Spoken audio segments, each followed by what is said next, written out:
ஸ்ரேயஸ் Iyer teammate கடுப்பேத்தின video வந்து ரொம்ப viral ஆயிட்டு இருக்கு. நீ கேப்டனா அப்படின்னு கோவத்துல கத்துவாரு. சன்ரைசர்ஸ் ஹைதராபாத் டீமுக்கு எகெயின்ஸ்டா நடந்த மேட்ச்ல பஞ்சாப் கிங்ஸ் டீம் கேப்டன் ஸ்ரேயஸ் ஐயர் வந்து கேட்காம வாலண்டரி டிஎஸ் எடுக்க போய் தான் ஸ்ரேயஸ் வந்து ஸ்ட்ராங்லி வந்து எக்ஸ்போஸ் பண்ணியிருக்காரு. உண்மையிலுமே என்னதான் நடந்துச்சு அப்படின்றது இந்த வீடியோல நம்ம தெரிஞ்சுக்கலாம். சன்ரைசர்ஸ் ஓபனர் டிராவிஸ் ஹெட்டும் அபிஷேக் சர்மாவும் கண்டினியூஸா வந்து அக்ரெசிவா வந்து விளையாடிட்டு இருந்தாங்க. அப்போ Glenn Maxwell leg side wide வீசனால அதை சேஸ் பண்ணி டிராவிஸ் வந்து ஹிட் அடிக்க வந்து ட்ரை பண்ணியிருக்காரு. ஆனா பால் வந்து பேட்ல படாம கீப்பர்ட்ட போயிடுச்சு.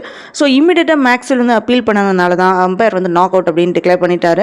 ஸோ கேப்டன் ஸ்ரேயாஸ் ஐயர்ட்ட வந்து கேட்காம ஸ்பான்டேனியஸாக வந்து டிஆர்எஸ் வந்து கேட்டிருக்காரு. அப்போ ஸ்ரேயாஸ் வந்து பவுண்டரி லைனில் நின்றுட்டு தான் இருந்திருக்காரு. நடந்தது எல்லாத்தையுமே பார்த்துட்டு அம்பையர் கிட்ட ஓடி வந்திருக்காரு. ஸோ அப்படி வரும்போது அம்பையரை பார்த்து டிஆர்எஸ் சிக்னல் வந்து காமிச்சிருக்காரு. ஸோ அதுக்கப்புறம் தான் வந்து டிஆர்எஸ் வந்து எடுத்திருக்காங்க. அப்போ டிராவிஸ் ஹெட் நாட் அவுட்னு அப்படின்னு வந்துருச்சு. ஸோ உடனே ஸ்ரேயாஸ் என்ன பண்ணியிருக்காங்கன்னா மேக்ஸ்வெல்லை பார்த்து கேப்டன் நானா இல்லை நீயா எங்கிட்ட கேட்டுட்டு தானே டிஆர்எஸ் எடுக்கணும் அப்படின்னு கோவத்தில் வந்து கத்துவாரு.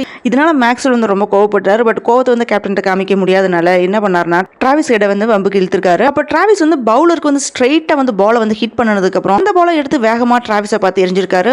அப்பன்னு பார்த்து டிராவிஸ் வந்து தள்ளி நின்றனால அந்த பால் கீப்பர் வந்து போயிருக்கு. ஸோ இதை பார்த்து கடுப்பான டிராவிஸ் மேக்ஸ்வெல் வந்து சண்டை போட்டிருக்காரு. மேக்ஸ்வெலும் சம்திங் ரெஸ்பான்ஸ் வந்து பண்ணல. ஸோ மேக்ஸ்வெல் கூட மார்க்கஸ் ஸ்டோய்னிஸும் வந்து ஜாயின் பண்ணிட்டாரு. ஒரு காலத்தில் பார்த்தீங்கன்னா ஆஸ்திரேலியன் டீம் பிளேயர்ஸ் தான் வந்து அதர் டீம் பிளேயர்ஸ் வந்து கான்ஸ்டன்ட்லி வந்து டீஸ் பண்ணிட்டே இருப்பாங்க. ஆனால் இப்போ ஆஸ்திரேலியன் பிளேயர்ஸ் அவங்களுக்குள்ளேயே வந்து சண்டை போட்டுக்கிறத பார்க்க வந்து ரேர் சீனா தான் இருக்கு. இந்த மேட்ச்ல Punjab Kings team 245 run score பண்ணியிருந்தாங்க. அதை சேஸ் பண்ணி சன்ரைசர்ஸ் ஹைதராபாத் டீம் 18 ஓவர்ஸ்லேயே வின் பண்ணிட்டாங்க. ஸ்ரேயஸ் ஐயர் கோவப்பட்ட வீடியோ வந்து இப்போ ரொம்ப வைரல் ஆகிட்டு இருக்கு. இவர் கோவப்பட்டது கரெக்டா இல்லையா அப்படின்றது உங்களோட பதிவுகளை வந்து கமெண்ட் பண்ணுங்க. இந்த வீடியோ பிடிச்சதுன்னா லைக் பண்ணுங்க, ஷேர் பண்ணுங்க, சப்ஸ்கிரைப் பண்ணி சப்போர்ட் பண்ணுங்க.